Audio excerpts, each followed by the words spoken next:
केली स्मरण, होय सकळ विद्याच्या अधिकरण. त्याची वंदुन श्रीचरण श्री गुरूंचे, ते नमस्कारोनी आता. ओम नमो ज्ञानेश्वरा, करुणा करा दयाळा. तुमचा अनुग्रह लादलो, पावन झालो चराचरे. मी कळा कुसरी काहीच नेने, बोलतो वचने अतिभाविका. एका जनार्दनी तुमचा दास, त्याची आस पुरवावी. ओम नमो जी आद्या, वेद प्रतिपाद्या. जय जय संवेद्या आत्मरूपा. देवा तुची गणेशो, सकलार्थमती प्रकाशो. म्हणे निवृत्ती दासू, अवधारी जोजी. हे शब्द ब्रह्म अशेष, तेची मूर्ती स्वेश. जेथ वर्ण वपू निर्दोष मिरवतसे. स्मृती तेची अवयव, देखा अंगिक भाव. तेथ लावण्याची ठेव अर्थ शोभा. अष्टादश पुराणे, तिची मणी भूषणे. पद पद ती खेवणे प्रमय रत्नांची. पुंडलिक हरी विठ्ठल, श्री ज्ञानदेव तुकाराम. पंढरीनाथ भगवान की जय. माऊली ज्ञानेश्वर महाराज की जय. जगद्गुरु श्री संत तुकाराम महाराज की जय. सब संतन की जय.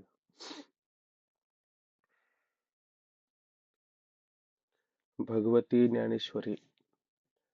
ज्ञानेश्वरीमध्ये अध्याय 6वा आणि 6व्या अध्यायामध्ये विषय आपला त्या ठिकाणी सुरू आहे की जो त्या ठिकाणी योगी आहे, त्या योग्याने काय करावं, की आपलं जे अंतःकरण आहे, आपलं मन जे आहे, त्या मनाला आधी त्या ठिकाणी बांधून म्हणजे संयमित करून नंतर पुढं अनेक प्रकारच्या इच्छा अपेक्षा आहे आणि त्या संबंधाने केलेला हा संग्रह आहे, त्या संग्रहाला त्याने सोडून द्यावे आणि काय करावं, आत्म्यास नित्य जोडावे एकांती एकलेपणे आणि नित्य त्याने आत्म्यामध्ये स्वतःला त्या ठिकाणी जोडावं. पण कसं, त्याने एकांती शब्दाचा एकटा अद्वितीय त्याच्यामध्ये भेद न ठेवता एकट्यानेच त्या ठिकाणी एकलेपणाने जोडावं असा विषय त्या ठिकाणी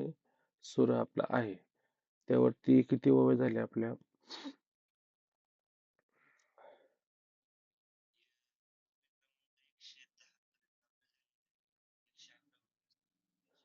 110 पर्यंत झालेले. म्हणजे जयाचे ने अंगिके तेजे, आवो रवी शशीची वाणिजे. म्हणून जग हे वेश जे विन असे तया. काय म्हटलं या ठिकाणी, तर त्या भगवंताचं वर्णन करायला सुरुवात केली. भगवंताच्या वर्णनाविषयी विचार सुरू असताना माऊली सांगतात, त्या भगवंताच्या ठिकाणी किती किती गुण आहेत. यश, श्री, औदार्य, ज्ञान, वैराग्य, ऐश्वर्य, हे 6 प्रकारचे गुण त्या परमात्म्याच्या ठिकाणी आहेत. आणि त्या परमात्म्याच्या गुणांचं वर्णन करण्याकरता एकाने प्रयत्न केला. काय प्रयत्न झाला म्हणे, प्राण वा प्राण वाची पेठे, झाले शब्द ब्रह्म माझिटे. ते जयाच्या यशा धाकुटे, वेढू न पुरे. मग प्रणवाची आणि पेठे म्हणजे प्रणवाची म्हणजे ओंकाराची असणारे ते एक बाजारपेठ. त्या बाजारपेठेमध्ये झाले शब्द ब्रह्म माझिटे आणि शब्दरूपी त्या ठिकाणी वस्त्र, वेदरूपी त्या ठिकाणी वस्त्र माझिटे म्हणजे चांगल्या प्रकारचं उत्तम असणारं वस्त्र त्या ठिकाणी तयार झालं. आणि त्या वस्त्राने काय करायचं होतं, की त्या परमात्म्याची जशी काही एखादी मूर्ती असावी आणि त्या मूर्तीला त्या ठिकाणी वस्त्राने गुंडाळलं जातं. तसं ह्या ठिकाणी हे प्रणवाचे असणारी पेठ आहे, त्या पेठेमध्ये वेदरूपी वस्त्र तयार झालं. आणि इतकं चांगलं वस्त्र असून सुद्धा, इतकं मोठं व्यापक वस्त्र असून सुद्धा, कारण वेदाने आता काय काय वर्णन केलं नाही. वेद पाहायला गेलं तर सर्वज्ञ आहे, असं सर्वज्ञ असणारा वेद सुद्धा त्या ठिकाणी कमी पडला, म्हणजे त्याचं वस्त्र कमी पडलं. म्हणून काय म्हटलंय, ते जयाच्या यशा, त्याच्या यश नावाच्या गुणाला धाकुट म्हणजे त्या ठिकाणी अपुरं पडलं, वेढू न पुरे. वेढायला गेलो, त्याला झाकायला गेलो, पण ते सुद्धा त्या ठिकाणी अपुरे धाकोटे त्या ठिकाणी लहान पडले.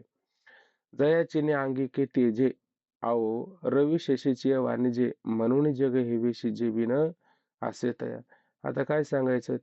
जयाचिनी त्या परमात्म्याच्या अंगिके तेजे म्हणजे अंगाच्या तेजाने, परमात्म्याच्या स्वतःच्या अंग त्याच्या तेजाने काय झालं? अहो, रवी शशीचे वाणिज्य, रवी आणि शशी म्हणजे चंद्र आणि सूर्य यांचा जो त्या ठिकाणी वाणिज्य नाम व्यापार सुरू आहे, त्या व्यापाराला आव म्हणजे प्रतिष्ठा प्राप्त झाली जर असेल, म्हणून हे जगवेशी जे माऊली म्हणतात, म्हणून आमचं म्हणणं असं आहे का हे संपूर्ण जग आहे का नाही, हे जग हे वेशी जे विनाशित आहे म्हणजे त्याच्या प्रकाशा वाचून हे जगत त्या ठिकाणी असू शकेल का? तर जगतही त्या ठिकाणी असणं शक्य नाहीये. म्हणून आता त्या परमात्म्याविषयी किती वर्णन करावं? त्या परमात्म्याविषयी आता ह्या यश, श्री, औदार्य, ज्ञान, वैराग्य, ऐश्वर्य या सर्वही गुणांचा जरी आपण त्या ठिकाणी विचार करायला गेलो, तर त्या गुणांचं वेदाला ज्या ठिकाणी वर्णन होत नाही, तर त्या ठिकाणी आपल्यासारख्यांना काय वर्णन हो बरं? तर आपल्यासारख्यांना काय विशेष प्रकारचं वर्णन होऊ शकत नाही. माऊली म्हणतात जाऊ दे त्याचे एवढे सारे गुण वर्णन करण्यापेक्षा त्याचं जास्त नाही सांगू शकत. पण त्याच्या फक्त नामाचंच वर्णन जर करायला गेलं, तर त्या नामाचं वर्णन सुद्धा आपल्याला यथार्थ रूपाने होऊ शकत नाही. म्हणून माऊली काय म्हणतात त्या ठिकाणी, हागा नामाची एक जायचे, पाहता गगनही दिसे टाचे, गुण एक एक काय तयाचे, आकळशील तू. हे साधका, हे श्रोत्यांनो, इथं तू शब्द वापरला त्याच्यामुळे जरा थोडा वापरताना कोणाला वापरला असेल, जे मूढ मतिमंद असतील अशा साधकांना त्या ठिकाणी माऊलीने तू शब्द वापरला. ते म्हणले नामच एक जायचे. आता त्या नामच एक जायचे पाहता ते नामच जर त्या ठिकाणी एक त्याचं जर पाहिला की ते पाहणे म्हणजे त्याचा विचार जर करायला गेलं, तर गगने दिसे टाचे आणि गगन म्हणजे आकाश. त्या ठिकाणी काय टाच दिसणं म्हणजेच कमी दिसणं, लहान दिसणं, अल्प वाटणं, थोकडं वाटणं. म्हणजे त्याच्या नामाच्या पुढं सुद्धा काय गगन हे त्या ठिकाणी लहान वाटत आहे. म्हणून अशा पद्धतीचं ते नाम आहे. माऊलींचा तो अभंगच आहे. हरिपाठामध्ये म्हणता ना तुम्ही काय ज्ञानदेव पुसे काय निवृत्तीशी चाड गगनाहुनी वाड नाम आहे. ज्ञानदेव पुसे ज्ञानेश्वर महाराजांनी विचारलं निवृत्तीनाथ महाराजांना, नाम हे किती व्यापक आहे? तर निवृत्तीनाथ महाराजांनी काय सांगितलं? म्हणजे गगनाहुनी वाड, गगनापेक्षा वाढ म्हणजे व्यापक असणार हे भगवंताचं नाम आहे का नाही? आणि त्या नामाचा विचार करायला गेला तर नाम आणि नामेमध्ये काय आहे? अभेद आहे. आता काही लोक ह्या असणाऱ्या नामाला त्या ठिकाणी सामान्य समजतात. पण वास्तविक पाहिलं तर नाम हे त्या ठिकाणी सामान्य नाही. या नामाचा महिमा काय अभंग आहे? निवृत्तीनाथ महाराजांचा एक अभंग आहे. नामाचा महिमा कोण करी सीमा, जपावे श्रीरामा ऐक्य भावे. म्हणजे काय? नामाचा महिमा कोण करे सीमा, या नामाचा महिमा किती आहे? नामाच्या महिमाचा सीमा म्हणजे त्याची हद्द कोणाला कळेल का? कळणार नाही म्हणे. पण कसं जपलं पाहिजे? ऐक्य भावे. त्याच्यामध्ये नाम जपत असताना कसं जपावं? त्याच्यामध्ये ऐक्यता असली पाहिजे, भेद नसला पाहिजे. नामनामेचा जसा अभेद आहे का नाही, तसं तो साधक जपणारा आणि जे नाम जपतो त्याच्यामध्ये काय असलं पाहिजे? ऐक्य असलं पाहिजे. तुकोबरायांचा अभंग आहे. तुकोबराय म्हणतात, नाम उच्चारिता कंठी, पुढे उभा जग जेठी, ऐशे धरून या ध्यान, म्हणे करावे पूजन. कसं नाम त्या ठिकाणी जपावं? नाम उच्चारिता कंठी, मुखामध्ये भगवंताचं नाम आलं का नाही, कंठामध्ये तर नाम आल्याबरोबर परमात्म्याची मूर्ती काय आहे? समोर उभी राहिली पाहिजे.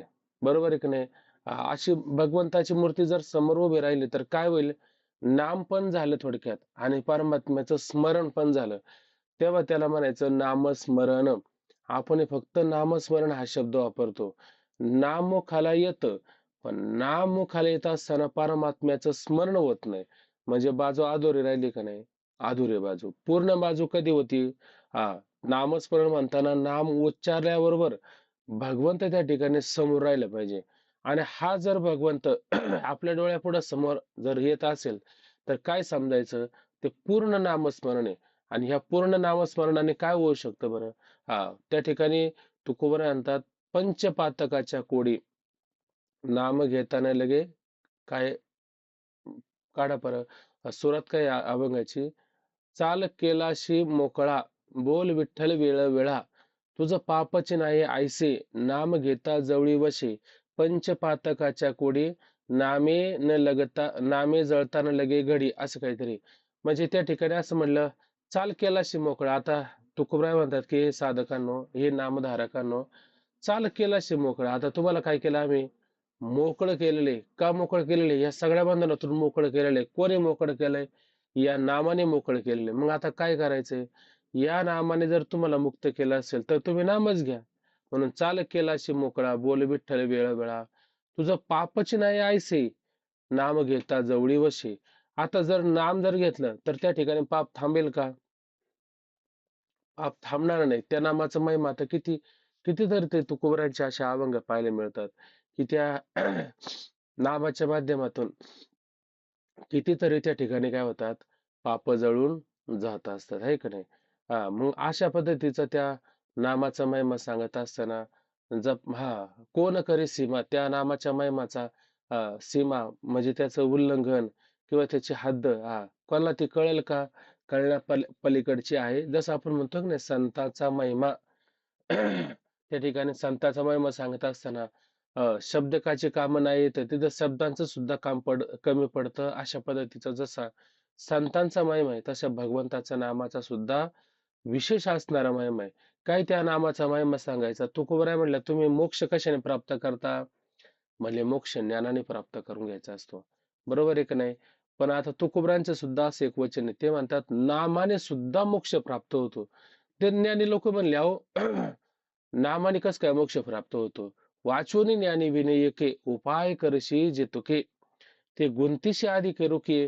बाकीचं सगळं तुम्हाला गुंतवणार आहे. आणि तुकोबराय काय म्हणले, तुम्ही काही म्हणले तरी हे नाम आम्हाला मुक्त करणार आहे. तुम्ही पण आता सगळे विरोधात विचार करत असेल. दादाने काय सांगितलं त्या दिवशी? का मोक्ष कशाने होतो? ज्ञानानेच होतो. आणि तुकोबराय कशाने म्हणतात मोक्ष? तुकोबराय म्हणतात मोक्ष नामाने हाय. आणि कोणी म्हणतात असं नामाने मोक्ष नाही, तर बधीर व्हावे त्याच्या ठाई. बोला ना.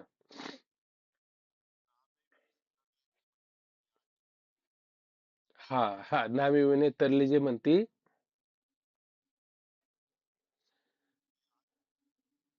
ते आधी बुडती भवसागरात, ते आधीच भवसागरामध्ये बुडतील असे त्या ठिकाणी. म्हणून नामाचा महिमा सांगत असताना सामान्य महिमा नाही. नामाचा महिमा आता सगळा वेळ याच्यात जाऊ शकतो आपल्या, पण थोडक्यात आता आवर्ती येऊ आपण हे. नामाचा महिमा थोडक्यात सांगायचा. आता एक एक गुण काय त्याचे सांगायचे. आता त्याच्यात नाम सांगितलं ना आपल्याला त्या ठिकाणी. नाम म्हणजे कसं असलं पाहिजे. तुकोबराय म्हणतात, नामे काय अभंग मला आता आठवत नाही. मोक्ष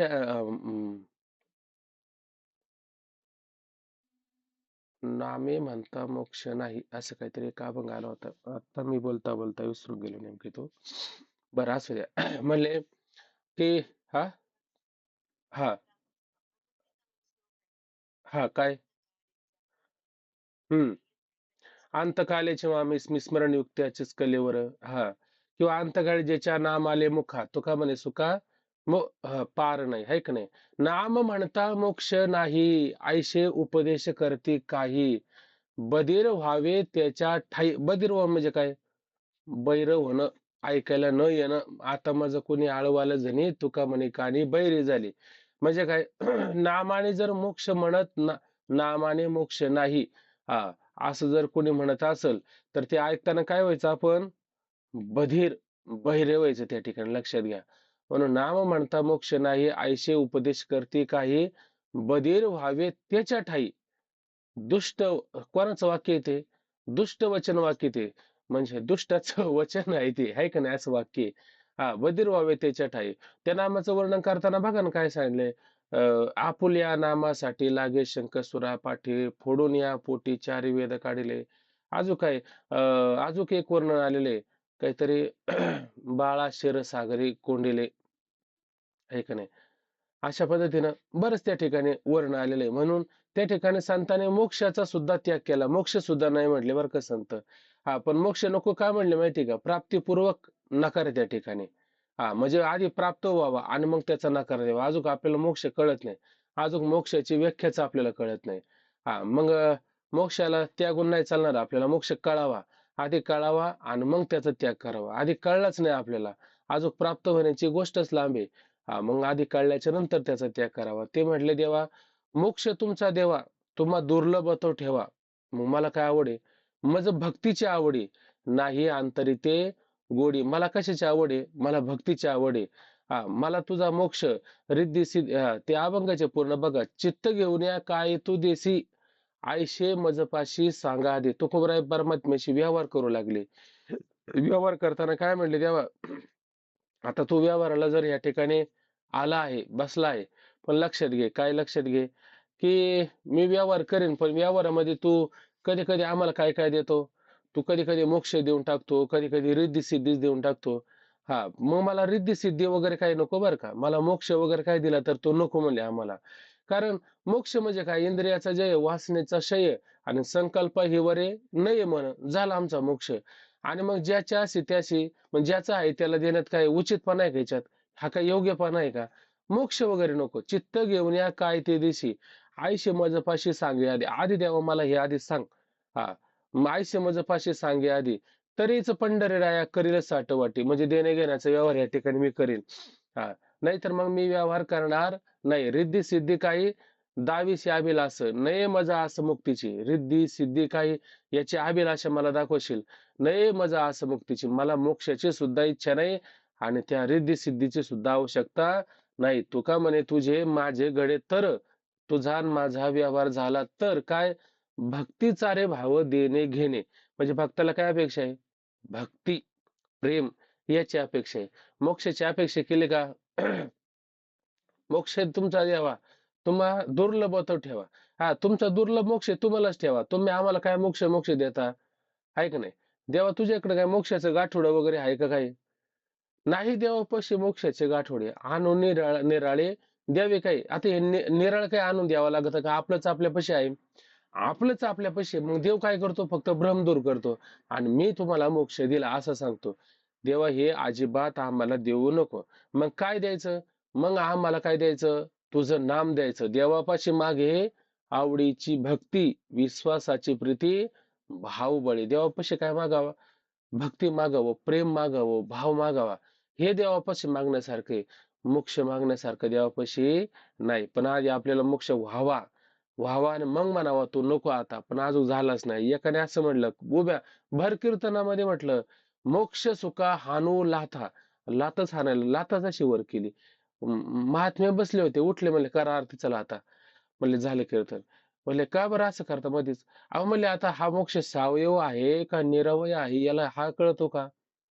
तो जर सावयव म्हणजे त्याला हात, पाय, नाक, कान, डोळे वगैरे असेल, तर ती लाथ हाणता येते ना आपल्याला. बरोबर आहे का नाही? त्या लाथ हाणायला कुठेतरी जागा तर दिसली पाहिजे ना. हा मोक्ष सुखाला लाथ हाणतो म्हणजे याला भाषा कळते का म्हणणे? हा, म्हणजे मग तो मोक्ष कळलाच नाही आजोक तो लाथ वर करतो म्हणजे मोक्ष काय? मोकळं होणं, मुक्त होणं, मग लाथ कायला वर करायची?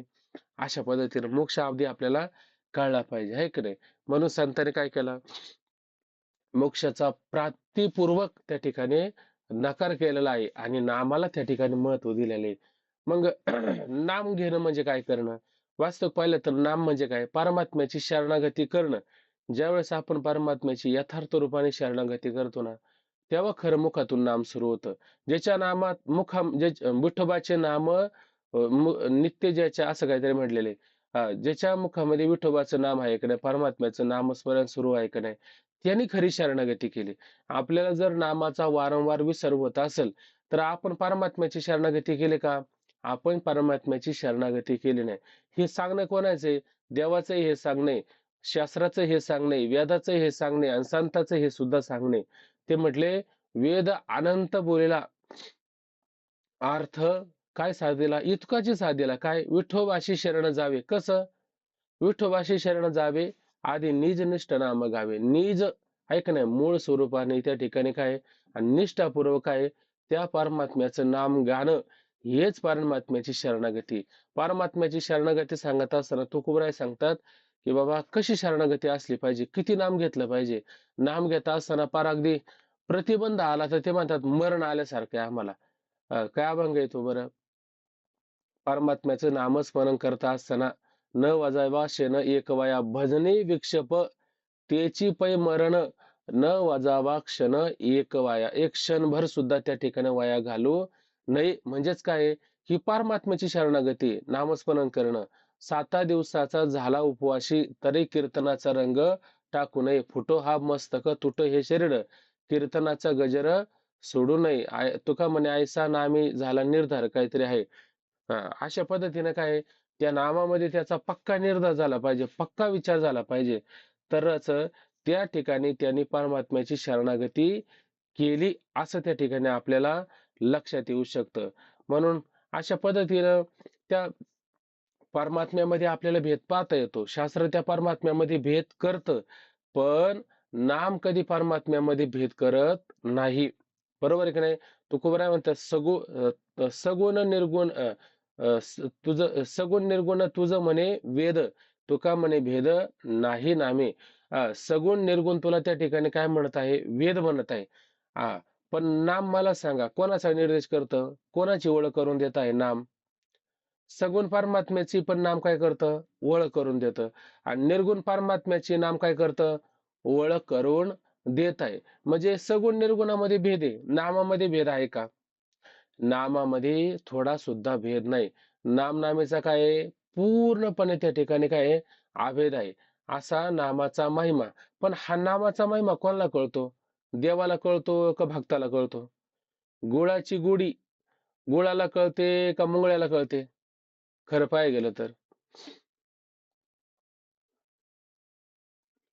मुंगळ्याला कळते.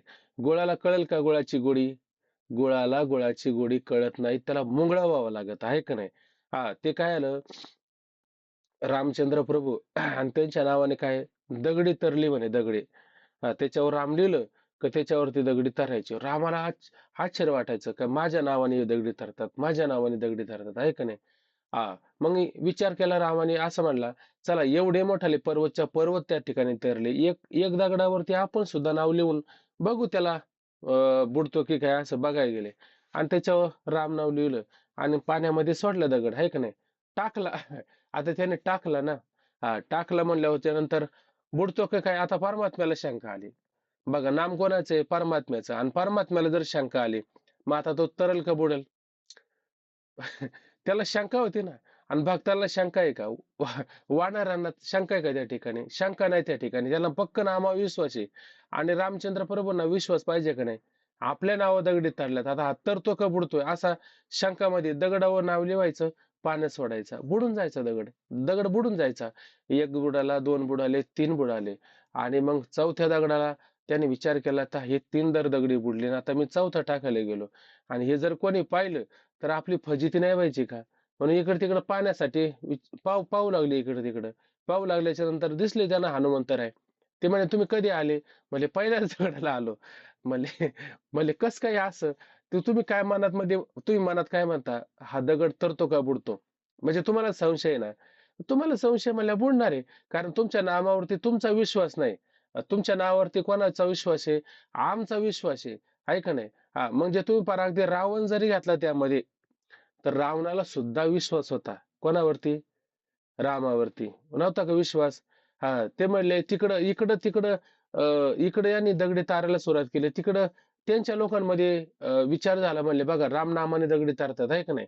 मग पहिल्यांदा रावणानेच विचार केला रामनामाने जर दगडी तडत असेल तर आपल्याला काय हरकत आहे तारून घ्यायला. पण त्याने सांगितलं नाही मी रामाचं नाव लिहितो म्हणून तुम्हाला माझ्या नावाने सुद्धा दगडी तरतील. स्वतःच गेला म्हणे त्या ठिकाणी. आणि मग तो दगड घातला आणि त्याच्यावरती लिहिलं राम नाव आणि सोडला पाण्यामध्ये. ते तिथं पण गेला त्याचा दगड तरला म्हणजे रावणाचा सुद्धा दगड तरला आहे का नाही असा उल्लेख आहे. पण रामाचा दगड मात्र तरला नाही. का तरला नाही? कारण त्या नामावरती काय असलं पाहिजे आपला विश्वास असला पाहिजे आहे का नाही? विश्वास तो करी स्वामी बरी सत्ता. आता याच्यावरती बोलण्याकरता भरपूर त्या ठिकाणी मला महत्वाचा मुद्दा सांगायचा आहे. या नामाचे एक एक गुण त्या ठिकाणी काय वर्णन करण्यासारखे आहे. ते हनुमंतराय म्हटले, देवा अरे तुझं नाम बर का आणि तू या दोघांमध्ये फरक आहे. काय फरक केला म्हणे देवा असे, एखाद्या भक्ताला जर तारायचं असेल ऐक नाही तर तुला यावं लागत, तुला काय करावं लागत, यावं लागत, मग तो भक्त त्या ठिकाणी तारला जातो, बरोबर आहे की नाही. पण तुझं जर नाम जर त्या भक्ताच्या मुखात जर असेल तर तुला येण्याची आवश्यकता आहे का?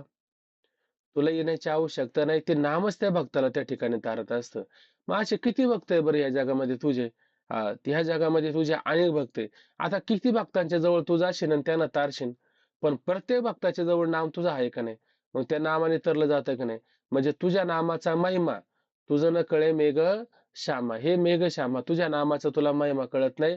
त्याला कोण व्हावं लागत? त्याला मुंगळा व्हावा लागत, त्याला चव घेणारा व्हावा लागतो, मग त्याला त्या ठिकाणी नामाचा महिमा त्या ठिकाणी कळत असतो.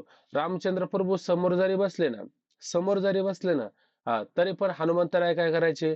रामाचं नाव जय श्रीराम, श्रीराम जय राम जय जय राम. एक दिवस रामचंद्र प्रभूने विचारलं, म्हणे का हो? तुम्ही आता मी नसताना जर माझं नामस्मरण करत असेल, गोष्ट ठीक आहे, पण मी तुमच्या समोर आहे आणि समोर असताना तुम्ही नामस्मरण करतात. तेव्हा पण हेच म्हणलं, देवा तुझ्या नामाचा महिमा. का?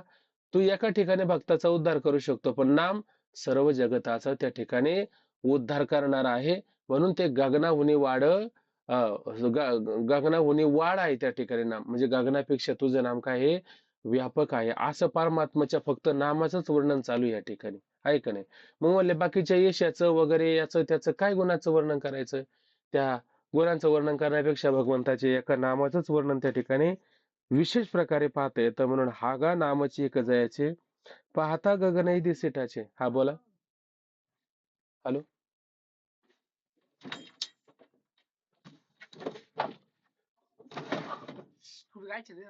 घ्यायच्यात नाही खात नाही. किती वाजले आता? 5:30 वाजले. किती? 5:30 वाजले. 5:30. हा.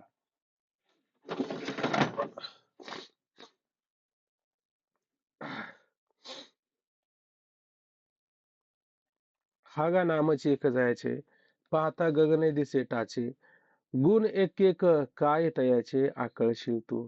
म्हणून त्या ठिकाणी एक एक असणार त्या परमात्म्याचं गुण. हा, इथं आकळशील, इथं खाली काय दिलं? आकलिशील, म्हणजे त्याचं काय काय वर्णन करून सांगशील, काय काय त्या ठिकाणी वाखाणे करून सांगशील. ठीक आहे. म्हणून असो हे वानणे, सांगो नेनो कवनाची लक्षणे, दावावी मिशे येणे का बोलिलो ते. माऊली म्हणतात म्हणून हे असो, म्हणून आता हे म्हणून असो, हे आता हे सगळं परमात्म्याचं यश, परमात्म्याचं गुण, परमात्म्याचं नाम, हा, हे आता वानणं म्हणजे आता वर्णन करणं त्या ठिकाणी पुष्कळ झालं. आता किती वर्णन त्या ठिकाणी करणार आहे आपण? बर. म्हणून सांगो नेनो कवनाची लक्षणे दावावी मिशे येणे का बोलिलो ते. आता माऊली म्हणतात पहा, सांगो नेनो, काय सांगावं? नेनो म्हणजे काय कळत नाही मला.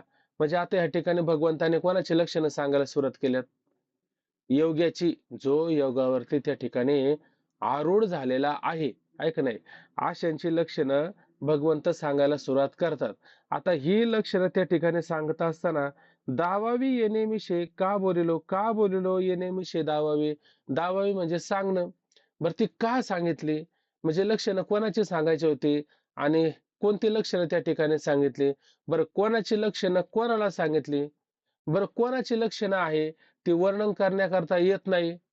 खरं पाहायला गेलं तर ह्या योगावर आरूढ असणाऱ्या पुरुषाची लक्षणं आहे, ती आरूढ असणारे पुरुषाची लक्षणं त्या निमित्ताने सांगितली. मिशे म्हणजे निमित्ते, दावावी म्हणजे सांगितली, दाखवली. का निमित्ताने दाखवली?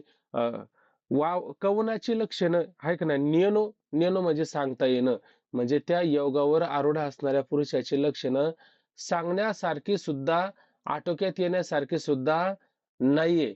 किंवा मग त्या ठिकाणी असं एक वर्णन होऊ शकतं की हे लक्षणं कोणाचे? योगावर आरूढ असणाऱ्या पुरुषाची लक्षणं, आणि कोणाकरता त्या कोणत्या निमित्ताने सांगितलेली आहे, असा त्या ठिकाणी आपल्याला विचार करता येतो. म्हणून काय लक्षात घ्यायचं? म्हणून असो हे वानणे. आता ह्या ठिकाणी आता परमात्म्याचं वर्णन करायला गेलं, त्या संतांचं वर्णन करायला गेलं तर किती वर्णन करायचं बरं त्या ठिकाणी? वर्णन करायला जर गेलं तर वर्णन वेदाला सुद्धा होत नाही त्या ठिकाणी. आपण मागं पण पाहिलं का नाही? ते म्हटले इथं नेणू सांगो नेणो म्हणजे सांगो नेणो म्हणजे काय? आता ते आकळण्यात येत नाही. सांगण्याच्या पलीकडची लक्षणं त्या ठिकाणी आहेत. मग याचं कवर वर्णन करणार आहे? कुठपर्यंत वर्णन करणार आहे? आपण मागं पाहिलं की नाही? तुझं वर्णे ऐसा तुझं विण कोण, दुजा कोणी तीही त्रिभुवनी. हां, या त्रिभुवनामध्ये त्याचं वर्णन करण्यासारखं आहे का परमात्म्याचं? परमात्म्याचं वर्णन या त्रिभुवनामध्ये सुद्धा नाहीये, आहे का नाही? त्याचं वर्णन जर करायला गेलं, बरं त्याचं वर्णन करा किंवा त्या साधू संतांचं योगावर आरूढ असणाऱ्या पुरुषांचं जरी वर्णन करायला गेलं, तरी मग मला सांगा तुकोबराय काय म्हणतात? तुका म्हणे मही पत्र आणि सिंधू न पुरेशाई. आता त्या ठिकाणी मही मही म्हणजे पृथ्वी. पृथ्वीचा काय केला? त्या ठिकाणी कागद केलेला आहे. त्या पृथ्वीचा कागद केला आणि शाई कशाची केली? समुद्राची शाई केली. एवढं सारं वर्णन जर करायचं जर झालं तर हे पुरेल का? तो कागद सुद्धा अपुरा पडेल आणि ती समुद्राची शाही सुद्धा अपुरी पडेल. इतकं त्या असणाऱ्या संत महात्म्याचं वर्णन आहे. म्हणून म्हणतात की सांगो नेनो आहे का नाही? म्हणून इथं 31 नंबर दिलं. नाहीसा नाहीसा करणारी केली जाईल लाडका अर्जुन. जाऊ दे आता हे खालचं वेगळ्या अर्थाने आलेलं आहे. मग इथं काय घ्यायचं? सांगो नेनो माऊली म्हणतात, मी काय वर्णन करून सांगू? सांगो नेनो मी तुम्हाला सांगण्याकरता तत्पर आहे. पण मलाच कळत नाही. मी काय सांगू? नेनो म्हणजे मला कळत नाही. काय? कोणाची लक्षणं? ही लक्षणच कोणाची?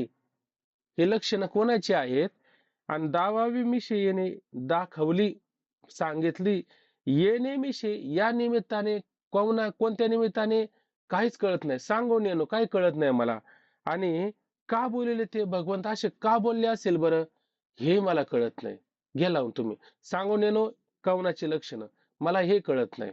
पुढं दावावी मिशी येणे कोणत्या निमित्ताने दाखवाले सांगून येणं हे पण माझ्या लक्षात येत नाही. आणि का बोलले ते भगवंत हे सगळं का बोलले असेल तेही मला त्या ठिकाणी कळत नाहीये.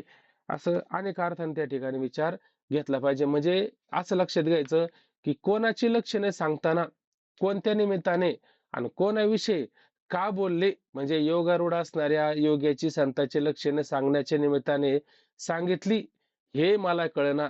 आहे का नाही? म्हणजे कसं काय होतं कधी कधी लेकी बोले आणि सुना लागे. येतं तुमच्या लक्षात बोलायचं कोणाला? लेकीला बोलायचं. कारण सुनेचा जाच असतो ना. बरोबर ना? सुनेचा जाचा असतो. मग बोलायचं कोणाला? लेकीला बोलायचं. लागतं कोणाला? सुनेला लागतं. आहे का नाही? तसं बाहुली म्हणतात हे कोणाचे लक्षणं बोलले कोणाला आणि ते लागले कोणाला? म्हणजे सांगितलं कोणाविषयी आणि लागलं कोणाविषयी?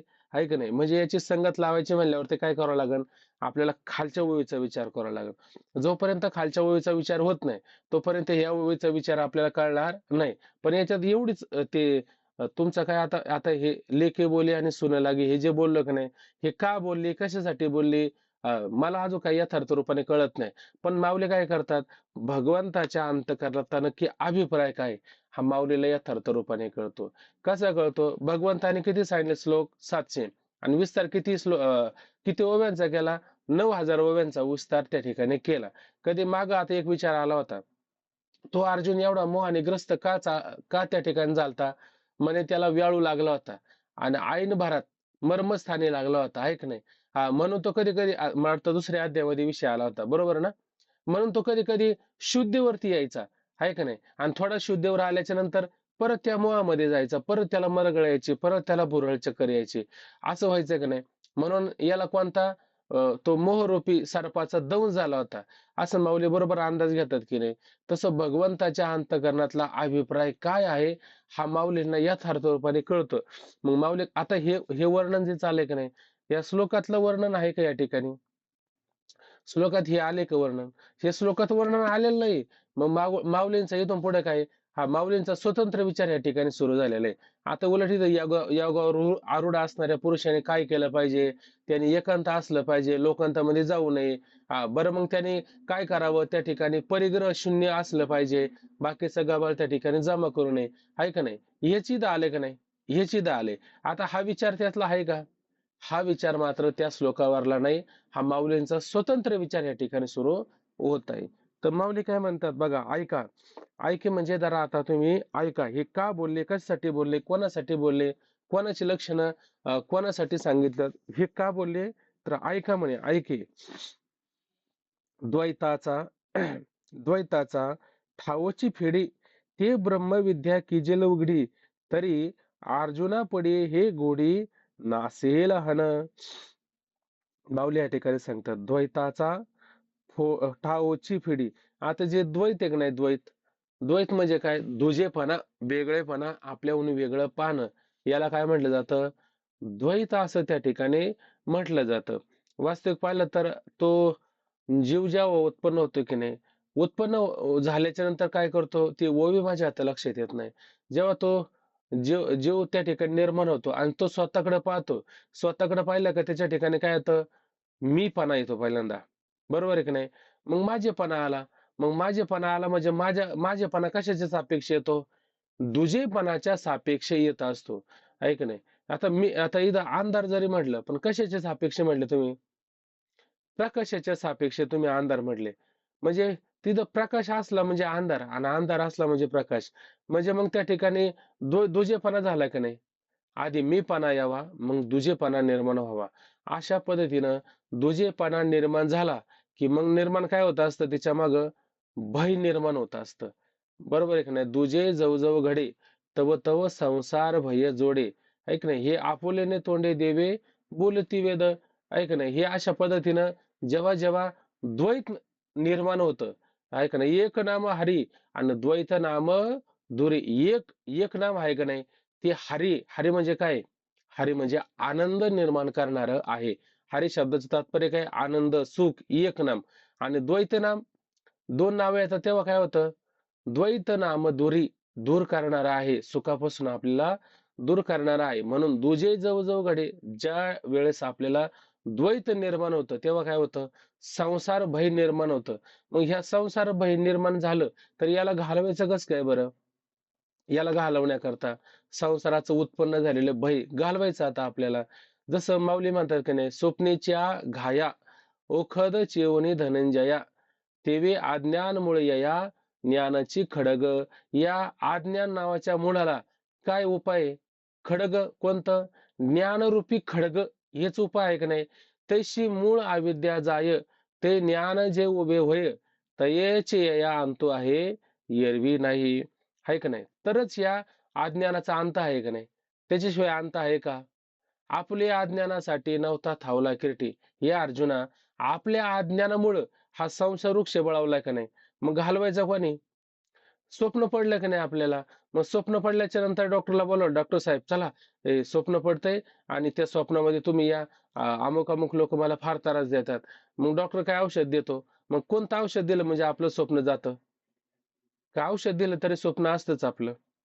का औषधाला स्वप्नच नाही? आपलं औषधाला स्वप्नाला काही औषधच नाही. स्वप्नाला एकच औषध आहे. काय औषध आहे? स्वप्नीच्या घाया ओखद चिवणी धनंजया. स्वप्न स्वप्नाला एकच पर्याय काय? घाव झाला तिथं, जखम झाली तिथं, हाणामारी झाल्या तिथं, दंगल झाली तिथं. मग एकच उपाय. काय उपाय आहे? ओखद चिवणी धनंजया. ओखद म्हणजे औषध. चिवून म्हणजे जागं होणं. एवढंच त्या ठिकाणी औषध आहे का नाही? तसं या ठिकाणी हे द्वैत उभं होतं का नाही? द्वैत आणि द्वैतापासून भय उत्पन्न होतं का नाही? द्वैत उत्पन्न झालं, की भय पण उत्पन्न होतं ना. दुजे जवजव वडे, तव तव संसार भय जोडे. दुजे खंडे तरी अवघा उरला तो हरी. आहे का नाही? दुजे खंड 2 पानात काढून टाका. मग अवघा उरला तो हरी. बरं तो आपणा बाहेर ठाव न लगे धुंडावा. त्याला त्याचा ठाव, त्याचा ठिकाणा, त्याचा आश्रय आपल्यापेक्षा वेगळ्या ठिकाणी शोधायचा का? नाही शोधायचा. पण का सापडत नाही? दुजे म्हणजे द्वैत जोपर्यंत जात नाही, तोपर्यंत ते जाईल का? दुज्याचं खंडन झालं का आपणापेक्षा वेगळं त्याला शोधावं लागतं का? शोधावंच लागत नाही. ते आपल्यामध्येच आहे. आपल्याला त्याला शोधावं लागेल. म्हणून या ठिकाणी काय म्हटलं? द्वैताचा ठावची फेडी म्हणजे द्वैत आहे त्याचा ठाव, त्याचा आश्रय त्या ठिकाणी काय आहे? फेडी म्हणजे नाही साकारणारी. आहे की नाही? काय ते? ते ब्रह्मविद्या किजेल उघडी. ते ब्रह्म नावाची विद्या आत्मस्वरूपाची असणारी काय आहे? विद्या त्या ठिकाणी आहे. किजेल उघडी जेव्हा त्या ठिकाणी उघड करून सांगितली जात नाही, तोपर्यंत द्वैताचा असणारा त्या ठिकाणी द्वैत त्या ठिकाणी आहे. ते नष्ट होईल का? द्वैत नष्ट होणार नाही. रजेवर भासलेला सर्प कुठपर्यंत प्रतीतीला येणार आहे? जोपर्यंत प्रकाश उत्पन्न होत नाही, तोपर्यंत रजेवरला सर्प हा प्रतीतीला येणार. स्थानवरला पुरुष, शुक्तीवरला रजत, आहे का नाही? मरुभूमीत मृगजळ, हे सारं आपल्याला त्या ठिकाणी काय आहे? अज्ञान जोपर्यंत जात नाही, तोपर्यंत हे प्रतीतला येणारच आहे.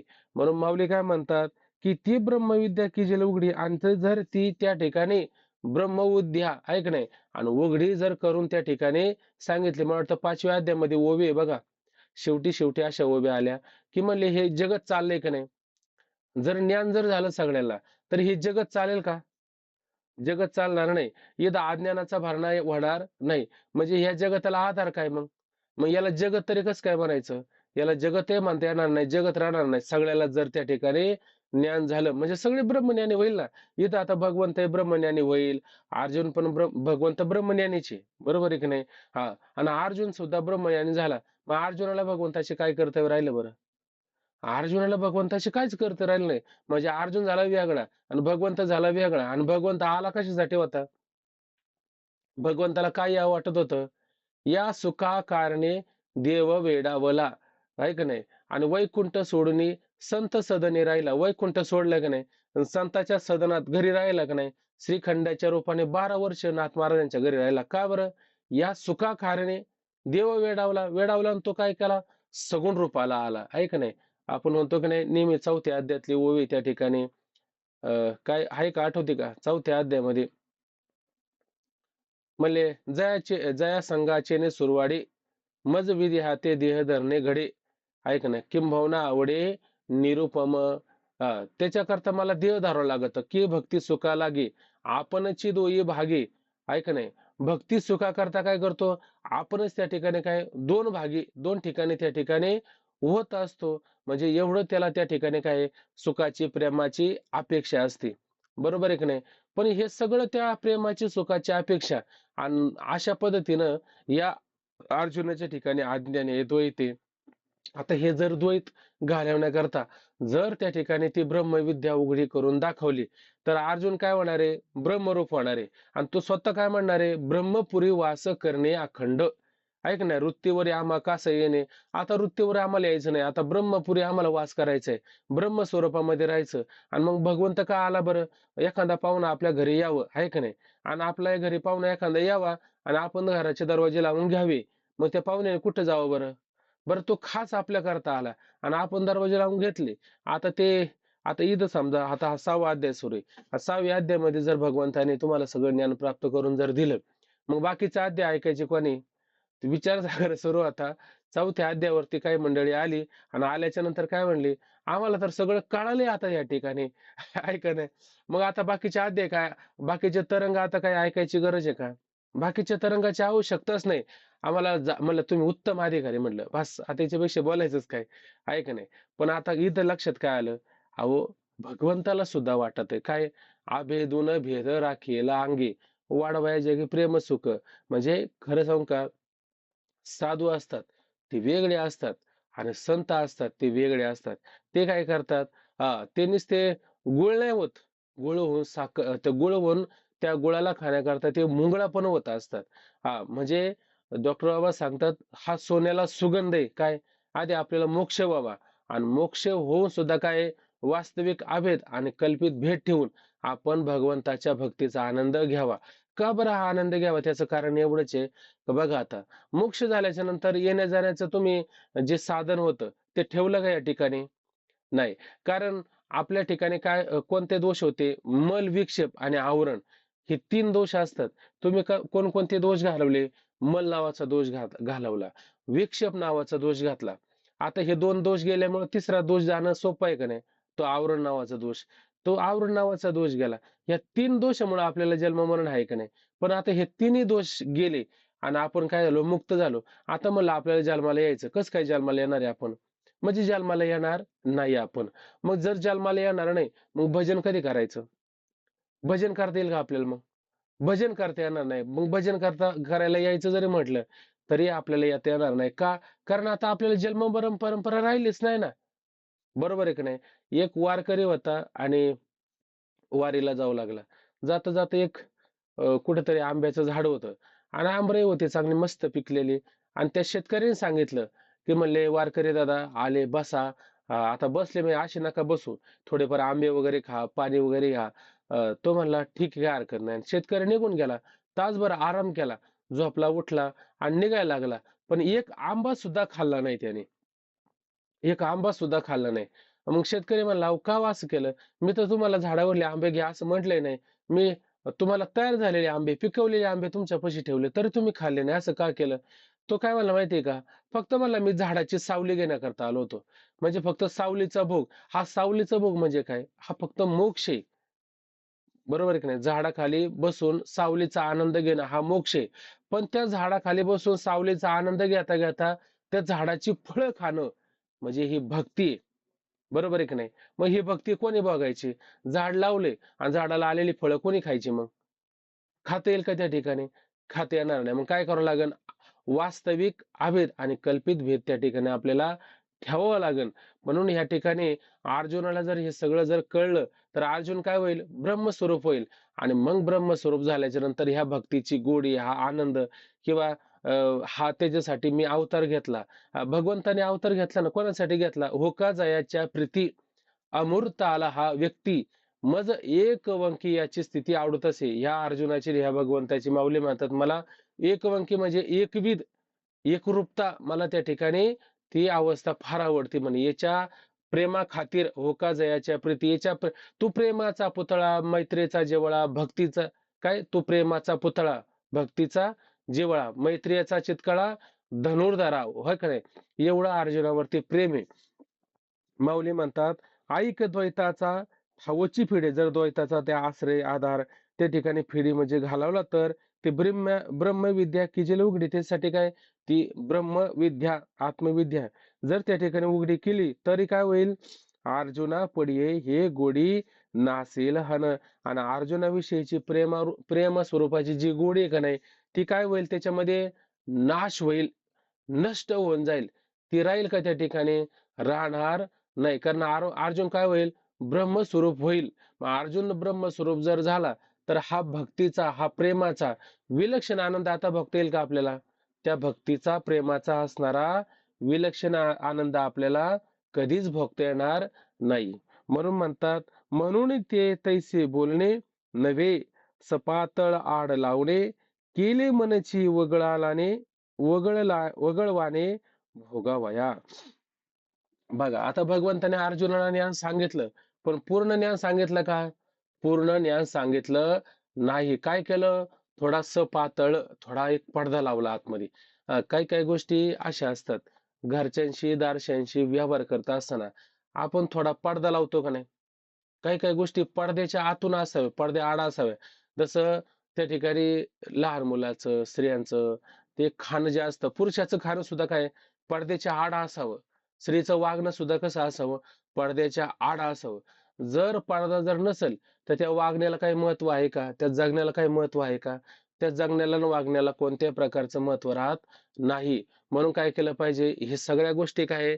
पडद्याआड असतात. जोपर्यंत पडद्याआड आहे ना, तोपर्यंत त्याला मर्यादा असते. आणि पडद्याआड जर नसेल, ते काय समजायचं? अमर्यादित, ते मर्यादेच्या पलीकडं, म्हणजे ते व्यसन नसलेलं जनावर असं म्हणायचं. मग ते त्याच्या ध्यानात काही पण येत राहतं. आज हे खायचं, उद्या ते खायचं, उद्या ते खायचं. आता हा विषय नाही. पण तात्पर्य सांगतो, जोपर्यंत पडदा नावाचा, संस्कार नावाचा विचार नाही, तोपर्यंत ते बरं असतं. जाऊ द्या. म्हणून म्हणून ते तैसे बोलणे, म्हणून भगवंताचं ते तसं बोलणं म्हणजे कोणतं? स्पष्ट बोलणं का अस्पष्ट बोलणं या ठिकाणी आता भगवंताचं अर्जुनाविषयी? भगवंत स्पष्ट बोलतात का अर्जुनाला? नाही बोलत का? प्रेमाची गोडी नष्ट होईल ना. मग स्पष्ट बोलायचं नाही. मग अस्पष्ट आपला हेतू त्या ठिकाणी भगवंताने ठेवलेला आहे. म्हणजे पूर्णपणे सांगायचं नाही अर्जुना. अर्जुनाला काय होतं माहिती का? मग ते उंदराचा आणि मांजराचा विचार करत असताना काय होतं? मांजरीचा त्या ठिकाणी काय होतं? खेळ होतो, पण उंदराचा जीव जातो का नाही? मांजरीचा खेळ होतो आणि उंदराचा त्या ठिकाणी जीव जातो. मग असं पण नाही झालं पाहिजे. बरोबर आहे की नाही? मग दोन्ही पण त्या ठिकाणी टिकले पाहिजे. म्हणून पूर्ण नाही सांगायचं. काय होतं? एक साधूची गोष्ट आपण मागं पाहिली. का त्या साधूने म्हणे एक थंडीचे दिवस होते असे, आणि मग या थंडीच्या दिवसात बाहेर थंडी जास्त लागायची म्हणून एक झोपडी तयार केली, बरोबर आहे की नाही? झोपडी तयार केल्याच्या नंतर त्याच्यामध्ये एक उंदीर आला. आता ते झोपडी म्हणलं का उंदीर येतो. बरं, उंदीर आल्याच्या नंतर काय झालं? त्या उंदराला भीती निर्माण झाली. कोणाची? मांजरीची भीती निर्माण झाली. मग तो उंदीर आला धावत, मला साधू महाराज मला वाचवा. आता साधूचं हृदय मृद सभाय नवनीत तैसे सज्जनाची चित्त, मला या मला मांजरीपासून वाचवा. मांजर त्या साधूने काय सांगितलं? तो उंदीर आहे ना, आता तूच मांजर होय. मग तो उंदीरच काय झाला त्या ठिकाणी? मांजर झाला. आता भीती आहे का मांजरीची? मांजरीची भीती नाही राहिली. पण त्या मांजरीला कशाची भीती आहे? मांजरीला भीती कशाची? कुत्र्याची भीती आहे का नाही? कुत्र्याची भीती. मग एक दिवस ते कुत्र मांजरीच्या मागे लागल्याच्या नंतर ती मांजर आली साधूकडं. म्हणले काय? म्हणले मला आता कुत्र्याची भीती आता काय? म्हणले मग तूच कुत्रा होय. आता मांजरीचं काय झाले? कुत्रा झाले. कुत्रा झाल्याच्या नंतर पुढं काय झालं? कुत्र्याला कशाची भीती आहे? आपल्याकडे बिबटे येतात की नाही? बिबट्या येतो का नाही? एक कुत्र पण ठेवत नाही. मग आता काय करायचं? आता त्या वाघाची भीती तयार झाली. कोणाला? कुत्र्याला. कुत्र्याला वाघाची भीती तयार झाली. आणि एक दिवस वाघ कुत्र्याच्या मागे लागल्याच्या नंतर तो कुत्राच धावत आला. महाराज महाराज मला वाघाची भीती. मग काय म्हणलं? तूच वाघ होय. तूच वाघ होय. आणि मग वाघ झाल्याच्या नंतर आता भीती कोणाची राहिली का? आता कोणाचीच भीती राहिली नाही. पण वाघाला असं वाटलं, बघा आता मी कोण होतो पहिल्यांदा? उंदीर. उंदराचा काय झाला? मांजर. मांजराचा काय झाला? कुत्रा. कुत्र्याचा काय झाला? वाघ झाला. बरोबर आहे की नाही? कुत्र्याचा आता उंदराचा आता वाघ झाला. मला कोणाचीच भीती नाही. पण एकाची मला अजून भीती आहे. कोणाची भीती आहे? त्या साधूने हे सगळं केलं की नाही मला, मला त्याची भीती आहे. आता मला जर सगळी भीती भीती घालायची असेल तर काय करावं लागेल? आधी साधू संपवावा लागेल. म्हणून तो साधू संपवण्याकरता गेला. बरोबर आहे की नाही? पण साधू म्हणला, तुझ्या मनात काय चाललं होतं ना, हे सगळं मला कळालेलं आहे का नाही? म्हणून आता मी तुला परत शाप देतो. काय होय तू? तू परत उंदीर होय. म्हणजे मग काय केलं? वा वा साधूला हे पक्क माहित होतं नव्हतं? हा काय होईल? एक दिवस आपला घात करू शकतो. म्हणून त्याने पूर्णपणे त्याला मुक्त केलं का? पूर्णपणे त्याला मुक्त केलेलं नाही. तसं या ठिकाणी भगवंतानी अर्जुनला पूर्णपणे मुक्त केलं का? मुक्त केलं नाही. मुक्त करायचंच नव्हतं. म्हणून ते ते असणारं ज्ञान ते स्पष्ट सांगितलं नाही. कसं सांगितलं? अस्पष्ट. आणि त्याला काय लावलं सांगताना? थोडा पडदा लावून सांगितलं. म्हणून म्हणतात. आणि हा पडदा का ठेवला भगवंतानी? पडदा फक्त ते प्रेम टिकवण्याकरता हा पडदा ठेवला. म्हणून ते तैसे बोलले. म्हणून त्या भगवंताचं तसं बोलणं म्हणजे अस्पष्ट बोलणं नव्हे. सपातळ आड लावणे. आणि अशा पद्धतीनं ते काय आहे? सपातळ म्हणजे त्याच्यामध्ये काय आहे? पडदा लावणे दिलं ना, तशा प्रकारचे बोलणे हे बोलणे नव्हे. म्हणून परंतु वेगळेपणाने अर्जुनाचे मन भोगण्याकरता पातळसा पडदा ठेवला. म्हणजे अर्जुन आणि म्हणजे देव आणि भक्त या दोघांमध्ये काय एकरूपता असली पाहिजे. म्हणजे हा देव देव, तू देव आणि मी भक्त. भक्ती करायची म्हणजे काय करावं लागेल? एकाला भक्त व्हावं लागेल आणि एकाला देव व्हावं लागेल. मग देव आणि भक्त या दोघांमध्ये काय थोडा फरक ठेवला. दोघांना जर एक केला असतं तर मात्र आनंद भोगता आला नसता. म्हणून तो आनंद भोगण्याकरता काय थोडा पातळसा बारीकसा त्याच्यामध्ये काय केला? पडदा ठेवला. आणि ते ज्ञान कसं स्पष्टपणे भगवंताने अर्जुनाला सांगितले नाही का? भोगावया देवभक्तीचा आनंद भोगण्याकरता. पुढे म्हटलं बघा, जया सोहम भाव आटकू मोक्ष सुखा लागोने रंकू तयाच्या दिठीचा झने कलंको लागेल तुझ्या प्रेमा. काय म्हणतात भगवंत? जया सोहम भाव आटकू. सोहम भाव आहे का ना त्या ठिकाणी? सोहम, कोहम, अहम हे पाहायला मिळतात की नाही? ते नाही कळलं ना. पहिल्यांदा भाव असतात आपल्या ठिकाणी. पहिला कोणता देव? पहिला कोणता भाव? पहिल्यांदा देह भाव, नंतर जीव भाव, नंतर आत्मा भाव, आणि नंतर ब्रह्मभाव. असे भाव पाहतो की नाही आपण? पहिला कोणता भाव असतो आपल्या ठिकाणी? मी देह आहे का नाही? देह आहे असा त्याच्या ठिकाणी भाव असतो. आता त्या देहामध्ये विचार करायला गेला तर 3 प्रकारचे देह, 5 प्रकारचे कोश, आणि त्या शेवट कोशामध्ये असणारा कारण देहाचा कारण शरीराचा आनंद त्या ठिकाणी आपल्याला पाहायला मिळतो. आणि त्यालाच त्या ठिकाणी काय म्हणतो? तो सुख असं त्या ठिकाणी म्हणत असतो. म्हणजे हे सगळं कुठे? हे देहभावामध्ये. म्हणजे 3 शरीर आणि 5 कोश कुठे येतात? देहामध्ये येतात. का देहाला टाकून येतात? देहाला टाकून येत नाही. त्याच्यामध्ये जीवाचा काही संबंध आहे का? जीवाचा अजिबातही कोणत्याच प्रकारचा संबंध नसतो. म्हणजे अशा पद्धतीने काय असतो, देहभाव त्या ठिकाणी असतो. त्याच्यातून तो कुठे जातो? जीवभावावरती जातो. त्याला असं वाटतं, की हा देहभाव खोटा आहे. त्याच्यामध्ये जीवभाव फार महत्वाचा आहे. म्हणजे मी देह नसून मी कोण आहे?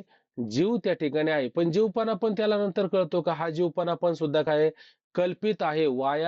एरवी काय वाया म्हणे हे नावं, एरवी कल्पनाची सावेव, जयाचेने संगे जीवदशा जयाचेने संगे काहीतरी ब्रह्म वस्तू का जीवदशा वस्तू असं काहीतरी म्हटलं आता आठवत नाही. म्हणजे अशा पद्धतीने काय होतं का देहभावावरून तो जीवभावावरती जातो आणि पुढे जीवभावावरून कशावर जातो. हा जीव खोटा आहे, देवाचे बरे देवाचे बरे तुका म्हणे खरे तुम्ही खरे सच्चिदानंद स्वरूप आहात. मग तो आत्मभावावरती जातो. पण आत्मभाव म्हणजे काय? मी आत्मा असा विचार करतो. पण आत्मा व्यापक रूपाने कळतो का? आत्मा त्याला व्यापक रूपाने कळत नाही. त्या आत्म्यावरून नंतर व्यापक रूपाने गेल्याच्या नंतर तो कशावर जातो? तो ब्रह्मभाव जातो. ब्रह्म म्हणजे व्यापक. व्यापक असणाऱ्या भावावरती त्या ठिकाणी जात असतो आणि मग नंतर काय होतो? मुक्त होत असतो. मग नंतर काय होतो? मुक्त होतो. मुक्त झाल्याच्या नंतर काय? त्याला शास्त्र काय कोणतं विधान करतं का? शास्त्र त्याला कोणत्याही प्रकारचं विधान करत नाही. शास्त्र त्याला कुठपर्यंत विधान करतं? जोपर्यंत तो शास्त्राच्या चौकटीच्या आत आहे, तोपर्यंत त्याला शास्त्र विधान करतं. एकदा शास्त्राची चौकट संपली का शास्त्र त्याला कोणत्या प्रकारचं विधान करतं का? विधान करत नाही. मग ते काय म्हणतात? आम्ही मुक्त झालो. आम्ही मुक्त झालो. आता आम्हाला काही करायचं राहिलं नाही. असे म्हणणारे लोक आणि ते जर का अर्जुनाच्या जर कानावर जर पडलं, तर अर्जुनाला सुद्धा वाटतंय की नाही, मलाही पण असं व्हावं, मला पण हे मिळावं, मला पण हे मिळावं, असं अर्जुनाला वाटन का नाही? वाटतं ना महाराज. कधी कधी आपण एखाद्या महाराजाचं कीर्तन ऐकलं, तिथं काही अभंग काही ओव्या ऐकल्या की आपल्याला वाटतं की नाही मला पण हे यावं, मला पण हे यावं, असे आपल्याला वाटतं की नाही गोष्टी. अशा वारंवार गोष्टी आपल्याला वाटत असतात. तसं भगवंत काय म्हणतात की सोहम, सोहम म्हणजे ते, आणि ब्रह्म काय मी आहे, अशा या प्रकारचा काय मोक्षाचा काय अटकू, अटकू म्हणजे अडथळा निर्माण होईल. कशासाठी? प्रेम भोगण्याकरता. भगवंताला अर्जुनाविषयी काय भोगायचं आहे? प्रेम भोगायचं आहे ना. आणि हे प्रेम भोगण्याकरता हा जर मोक्ष असा जर आडवा येऊन पडला, मग हा अटकू नाही होणार का? जसं स्पीड ब्रेकर असतो की नाही, त्याला गतिरोधक अडथळा, तसा हा मोक्ष स्वरूपाचा अडथळा येणार का नाही? मोक्ष स्वरूपाचा त्या ठिकाणी अडथळा येऊ शकतो. म्हणून जया सोहम भाव अटकू, मोक्ष सुखा लागून रंकू. आता अशा पद्धतीने जर विचार केला, हा मोक्ष आम्हाला त्या ठिकाणी प्राप्त व्हावा, या मोक्ष सुखासाठी काही लोक रंक झालेले आहेत, दीन झालेले आहेत, दुबळे झालेले आहेत. का बरं हे शब्द असे वापरले असं या ठिकाणी? या ठिकाणी वापरण्याचं एवढंच तात्पर्य. मोक्ष मला सांगा, कुठून आणायचा असतो का आपल्याला? मोक्ष कुठून आणायचा नसतो. मोक्ष आपल्या जवळ आहेच आहे. फक्त असलेला आपल्याला काय कळायचा असतो. परंतु लोकांना हे कळत नाही. म्हणून काय त्या मोक्ष सुखासाठी काय झालेले वेडे झालेले लोक आहे का नाही? आणि मग त्याची काय लागन तुम्हाला?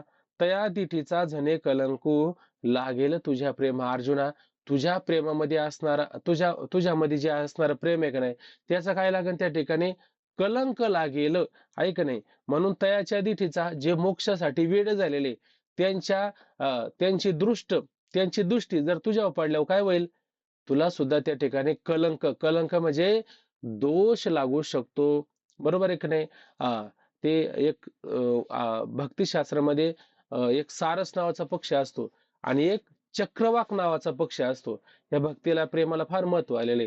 त्याच्यामध्ये काय असतं, सारस पक्षाची जोडी बरोबर असते. ते क्षणभर सुद्धा वेगळे होत नाही. थोडा जर क्षण जर बाजूला जर झाली तर काय करतात? आपले प्राण लगेच त्यागून देतात. बरोबर आहे की नाही? आणि ते चक्रवाक नावाचे पक्षी असतात. ते काय करतात? रात्रभर तो एका कोपऱ्याला आणि ही एका कोपऱ्याला, एकमेकांना रात्रभर आवाज द्यायचा आणि सकाळ पहाट झाली का मग एकमेकाला भेटायचं, आलिंगन द्यायचं. त्या आलिंगनातलं प्रेम ते काहीतरी विलक्षण प्रेम असतं. जसं सारस पक्ष, नवरा बायको रोजच बरोबर आहे, रोज कटकटीन भांडणं असतात, फक्त म्हणतात काय फार आनंद आहे, फार आनंद आहे. कसला आनंद, कसला काय? पण एका बाजूला नवरा आणि एका बाजूला नवरी, हा दोघं जर वेगवेगळे असतात आणि कधीतरी एकत्र येतात, ते आनंद काय सामान्य असतो का बरं? तो आनंद सामान्य नाही, तो विशेष रूपाचा काहीतरी आनंद असतो. बरोबर आहे का नाही? तसं ह्या ठिकाणी सारस नावाची जोडी आहे का नाही, बरोबरच त्या ठिकाणी असते. परंतु ते म्हणतात थोडा जरी आम्हाला जरी भेद निर्माण झाला, दुरावा निर्माण झाला, वियोग निर्माण झाला, तर आम्ही काय करतो, एकमेकाचे प्राण त्या ठिकाणी त्यागून देतो. हे कोणाला सांगू लागले? चक्रवाक पक्षाला त्या ठिकाणी सांगू लागले. तेव्हा तो चक्रवाक नावाचा पक्षी काय म्हणला? त्याचं कारण असं आहे, म्हणले आमचं सुद्धा प्रेम आहे, पण तुमच्या प्रेमापेक्षा आमचं प्रेम कसं असतं, विलक्षण त्या ठिकाणी प्रेम असतं. ते म्हणले का? ते म्हणले तुम्हाला वियोग झाला तर तुम्ही काय करता, प्राण टाकीता, पण आम्ही रात्रभर वियोग करतो त्या ठिकाणी, रात्रभर वियोग ठेवतो. आणि वियोग ठेवल्याच्या नंतर काय होतो, आमचे प्राण सुद्धा जाण्याची त्या ठिकाणी तयारी होत असते, पण आमचे प्राण आम्ही जाऊ देत नाही. आमचे प्राण आम्ही काय करतो, जपून ठेवतो, बळच त्या ठिकाणी काय करतो, दाबून ठेवतो, प्राण जाऊन देत नाही. म्हणजे याच्यात मला सांगा, हा खरा त्याग आहे का नाही? ते सारस नावाच्या पक्षामध्ये कोणता त्याग आहे बरं? त्याच्यात काहीच त्याग नाही. आहे का नाही? त्याग नाही, ते प्रेम नाही, ती फक्त कामना होऊ शकते. काय? तो भेटला नाही म्हणून माझे प्राण गेले. याला काय म्हणायचं? याला प्रेम नाही म्हणायचं, याला भक्ती नाही म्हणायचं, याला त्यागच नाही म्हणायचं. त्या कुठं प्राण जाण्याची अवस्था झाली, पण त्याच्यासाठी प्राण जपून ठेवणं, याला खरं प्रेम म्हणायचं, याला खरी भक्ती म्हणायचं, याला खरं त्या ठिकाणी काय म्हणायचा, त्याग म्हणायचं. याच्यात कोणत्या प्रकारची कामना, गोपिकाच्या ठिकाणी कोणत्या प्रकारची कामना नव्हती, त्यांच्या ठिकाणी प्रेम होतं. म्हणजे कोणतं प्रेम? त्या भगवंतासाठी काय, आपले प्राण गेले तरी चालेल, पण आपल्यासाठी त्या भगवंताचे प्राण गेले असं नाही. भगवंतासाठी आपले प्राण गेले तरी चालेल, म्हणजे शुद्ध कामना. कामना म्हणायचंच नाही, त्याला खरं भक्ती म्हणायचं, खरं प्रेम त्या ठिकाणी म्हणायचं. असं प्रेमाची गोडी काहीतरी विलक्षण आहे का नाही? आणि मोक्षामध्ये हे सगळं आहे का? मोक्षामध्ये मात्र हे सगळं नाही. आणि मोक्षामध्ये काही करायचं पण नाही राहत. मोक्षामध्ये मुक्त होऊन जायचं असतं, बरोबर आहे का नाही? पण अशा मोक्ष सुखासाठी येडे झालेत, आणि त्याला पाहून अर्जुना तुला काय लागेल, कलंक लागेल, तुला दोष लागेल त्या ठिकाणी. अशा पद्धतीचा दोष लागेल, म्हणून म्हणले तयाच्या दिठीचा जणे कलंकू लागेल तुझ्या प्रेमाला तो मोक्षाचा त्या ठिकाणी काय एक प्रकारचा दोष त्या ठिकाणी लागेल. वेळ झाली आता, बाकीचा विचार आपण उद्याला पाहू. ठीक आहे. रामकृष्ण हरी. पुंडली कवरधारी विठ्ठल, श्री ज्ञानदेव तुकाराम, पंढरीनाथ भगवान की जय. माऊली ज्ञानेश्वर महाराज की जय. जगद्गुरु श्री संत तुकाराम महाराज की जय. सब संतन की जय. रामकृष्ण हरी.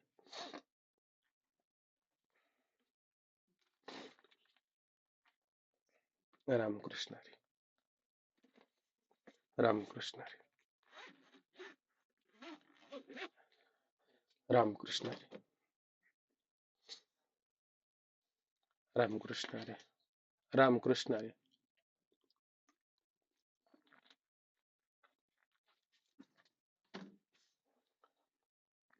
रामकृष्ण हरी. थांबतो मी आता. रामकृष्ण हरी. रामकृष्ण हरी. रामकृष्ण हरी.